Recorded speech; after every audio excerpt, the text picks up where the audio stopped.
Salam alaikum, balmaw an bɛ bɛɛ fo ka bɛɛ waleɲuman dɔn foli tigɛnen kɔfɛ an b'a ɲini aw fɛ Ala kama aw ka nin vidéo in partager. Sanction wulila ka bɔ Mali kan. Sanction min n'a dara Mali kan le 9 janvier 2022. Sanction min n'a ye tile 100 tile 70 ani tile 4 sɔrɔ. Sanction wulila ka bɔ Mali kan le 3 juillet 2022. Nga jumɛn bɛ yen ko n bɛ n'o fɔ ne tɛ fɛ Maliens ka nimsa, ne tɛ fɛ Maliens ka malo, ne tɛ fɛ an ka jamana in ka to kɔ. O sababu la an bɛ bɔ n bɛ nin kuma in fɔ n bɛ na nga fɔ. Nga jumɛn ko don sanction b'an kan mais Mali gɛlɛya ni Mali problème fanba an yɛrɛw de bɛ ɲɔgɔn kan. Bi mɔgɔ caman bɛ yen minnu ka kuntilenna tɛ kelen ye. Laɲini jumɛn de b'an fɛ bi, kuma jumɛn b'an fɛ, fɔcogo jumɛn b'an fɛ. Mɔgɔ o mɔgɔ k'i ye Maliden ye, i bɛ Mali kɔnɔ ani i bɛ Mali kɔ kan. Fɔ ɲɔgɔn kɔ minnu tun b'an ni ɲɔgɔn cɛ bi an k'a bɛɛ bila. N'an m'a bila an b'a fɔ hali ni an tun y'a dɔn. Jamana si ma taa ɲɛ, jamana min denw ma ɲɔgɔn faamu, ka se k'u tɛgɛ di ɲɔgɔn ma, ka jamana ka hɛrɛ kɛ hɛrɛ kelen ye, ka jamana ka bɔnɛ kɛ bɔnɛ kelen ye. Ko dɔw bɛ yen bi n'a kɛra Mali kɔnɔ, a bɛ diya ye dɔw ye cogo min na, a bɛ goya dɔw ye ten. Hɛrɛ fara hɛrɛ tana kan. Bi ne bɛ fɛ ka kuma min fɔ a ka gɛlɛn mais an ka baara de bɛ an yamaruya an k'a fɔ ani an k'a kɛ. Leader fɛn fɛn bɛ Mali kɔnɔ, leader politique mɔgɔ, leader fɛn fɛn bɛ Mali kɔnɔ, leader société civile, leader fɛn fɛn bɛ Mali kɔnɔ, Mali kɔ kan, an k'a lajɛ, an k'a sigi, an ka kuma, an bɛ se ka mun de kɛ pour que Mali bɛ se ka sauver. Kana kɛ ko baara ma sara i la fɔlɔ, ou bien k'a fɔ fɔlɔ k'i ka mɔgɔ tɛ fanga la fɔlɔ, ou bien k'a kɛ comme bi an bɛ transition na a ti ɲɛsira la, transition ko tɛ. Kuma dɔw bɛ yen an k'a fɔ a fɔcogo la pour que bɛɛ k'i yɛrɛ ye kuma kɔnɔ, o ye kuma jumɛn ye. Bi Mali kɔnɔ mɔgɔ dɔw bɛ yen n'i y'olu tɔgɔ fɔ a bɛ dɔw tɔɔrɔ, n'i y'u tɔgɔ duman fɔ. Mali kɔnɔ bi n'i ye dɔw tɔgɔ jugu fɔ a bɛ dɔw tɔɔrɔ. Mais an bɛna mun de kɛ sisan, an ka mɔgɔ ko bila, an ka baara ko bila, an ka taabolo bila, an ka Mali ta. N'an ma Mali ta, an bɛ tila tuguni an b'a fɔ hali n'an tun y'a dɔn. Sanction wulila ka bɔ Mali kan. Mais sanction wulila ka bɔ Mali kan, o tɛ kɛ sababu ye k'a fɔ ko nɔgɔya dɔ bɛ se ka nati dɛ. An k'a dɔn sanction in ye fɛn min ye adamaden dugukolo sanfɛ n'i ka yɔrɔ dɔw hakɛ dɔw minɛli la k'i bali ko dɔ la, o bɛ kɛ maaw la ko caman ni fɛn caman na. Mais an kana miiri ko sanction wulila dɔrɔn ko sini an bɛ taa an bolo jan fɛn dɔw kɔ k'an b'o sɔrɔ, ou bien sira surumani dɔ bɛ yen k'an bɛ se ka b'o fɛ. O ni sanction tɛ ɲɔgɔn ye sira la. Fɛn jumɛn de bɛ yen bi ko Malien mako b'a la, an ka sɔn ɲɔgɔn bolo, an k'an tigɛ di ɲɔgɔn ma. Ministère de la réconciliation ka baara o ye, o sababu la an bɛ kuma ni an ka marine ka sira ye, parce que anw ka baara yɛrɛ ye o ye, o de ye mission d'appui ye ka ɲɛsin réconciliation ma. Mali kɔnɔ ani Mali kɔ kan, Maliens an ka solution dɔ kɛ fɔlɔ, an k'an sigi, an ka kuma, an ka ɲɔgɔn nɛni, an ka ɲɔgɔn buruja, mais an ka kɛ sokɔnɔ feere nɔgɔ koyɔrɔ ye so ye. Minnu bɛ yen k'u tɛ sira kelen kan, minnu bɛ yen k'u tɛ ka ɲɔgɔn faamu. Bi a kɛlɛ sera bila ye ten, an bɛɛ ka jɛ an ka drapeau kelen kɛlɛ minɛ an ka baara kɛ. Mali drapeau ye kelen de ye, mais i b'a sɔrɔ parti ka ca. Mali drapeau ye kelen ye, i b'a sɔrɔ taabolo ka ca. Le moment que notre continent est menacé, an kana fɔ k'an bɛ kɛlɛ kɛ individuel ye, an kana fɔ k'an bɛ baara kɛ intérêt personnel ye, an ka lajɛ Mali ka sauver. Ni Mali ma sauver, an k'a dɔn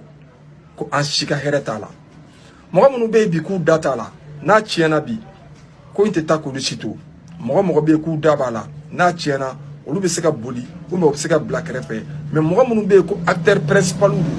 an k'a dɔn a caman bɛ yen u bɛ yɔrɔ min na bi, u ka hakilina ani maa minnu bɛ yen k'u ka hakilina tɛ kelen ye, a bɛɛ lajɛlen bɛ ɲɛsin min ma, o de ye jamana ka se ka bɔ gɛlɛya kɔnɔ. Karisa ye n ka mɔgɔ ye, karisa b'a fɛ, karisa t'a fɛ, an ka karisa ko bila, an k'an ɲɛsin fɛn kelen ma, an k'an tɛgɛ di ɲɔgɔn ma, ka jamana in lajɛ k'a bila sanfɛ. Parce que n'an m'a kɛ Ala kama la, n'an dɛsɛra n'an ko k'an b'a kɛ, o b'a sɔrɔ diɲɛ taara k'an to.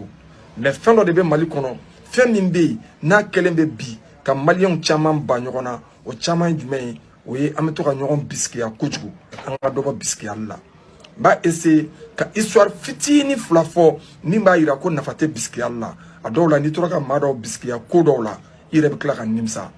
N bɛ misaliya min di aw ma, cɛ dɔ tun bɛ yen a gɛlɛyala a ma, a y'a balimakɛ wele k'a fɔ a ye ko m'a ɲini fɛ bi a gɛlɛyala ma n den man kɛnɛ n bɛ fɛ I ka wari di yan pour que n den ka furakɛ n filɛ nin ye n den furakɛ yɔrɔ la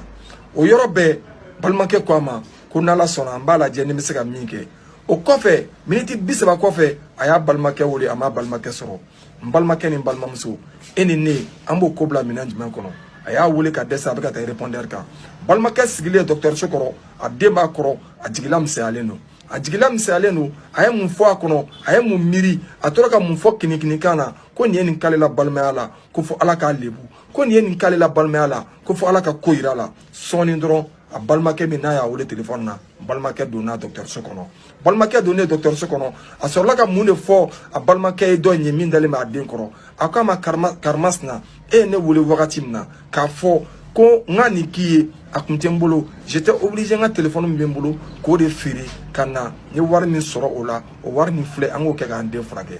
n balimakɛ ni n balimamuso kuma in daminɛ a tun ye bila minɛn jumɛn kɔnɔ k'a fɔ tuguni an ka dɔ bɔ halisa bisikiyali la n bɛ misaliya filanan min di min b'a yira kuma dɔw la an kana ɲɔgɔn bisikiya ɲɔgɔn kɔfɛ ou bien an kana ɲɔgɔn minɛ kuma dɔ la ɲɔgɔn ye cogo ma cɛ dɔ bɛ yen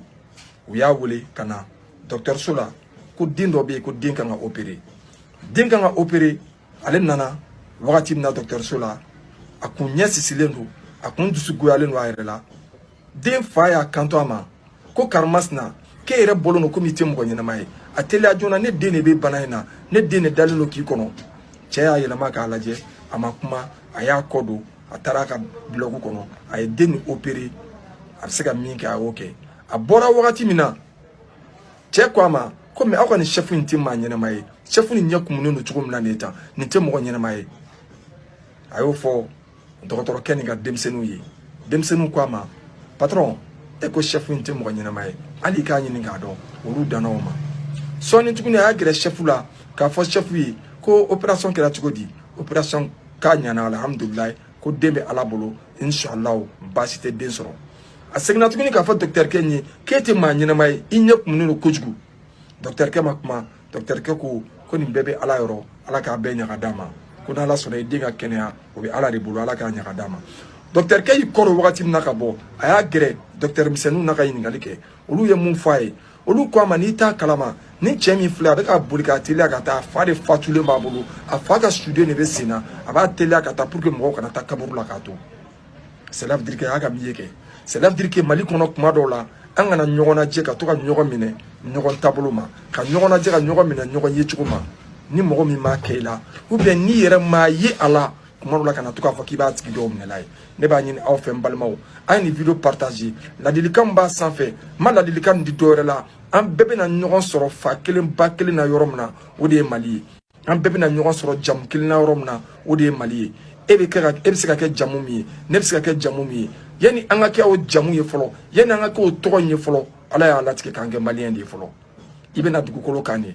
I bɛ sɔrɔ ka wele ko mɔgɔ I bɛna dugukolo min kan yɔrɔ min na o jamana in I y'o de den fɔlɔ ye yani I ka k'i ka du den ye n b'aw fo k'aw waleɲuman dɔn aw ka nin video partager an k'a lajɛ an ka jɛ k'an tɛgɛ di ɲɔgɔn ma o y'anw ka baara ye ministère de la réconciliation kɔnɔna la MARN na mission d'appui pour que maaw ka se ka kɛ kelen ye ka gɛlɛya ban ani ɲɔgɔn cɛ ka se ka jamana jɔ bi Mali mago b'o de la sanction wulili kɔfɛ an b'aw fo an b'a fɔ salamu aleykum